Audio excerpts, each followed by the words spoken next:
For the first time, a major covert pro-U.S. propaganda campaign has been taken off social media by tech giants.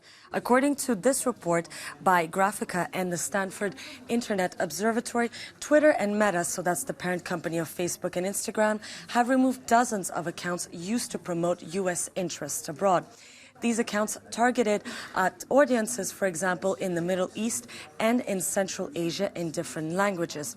And they promoted narratives to support the U.S. and its allies and discredit countries like, for example, China and Russia. And one example used by the researchers was how this campaign portrayed Russia's invasion of Ukraine to these different audiences. For example, when targeting users in Central Asian countries, posts would say things like, "Russia invaded Ukraine, but you're next. You need to stand up to Russia now."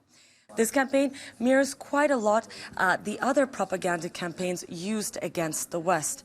And we spoke to Shelby Grossman, a researcher who actually wrote this report. And she said that she was quite surprised by how ordinary and not very sophisticated this pro-U.S. propaganda campaign was.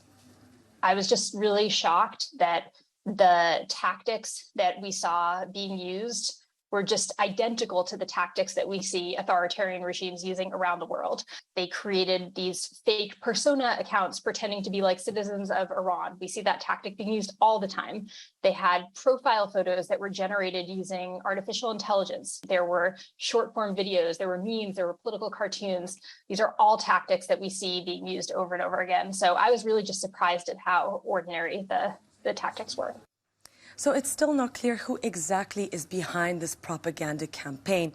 But according to the report, Twitter says that the countries of origins are probably the UK and the US, while Meta believes that it comes from the US.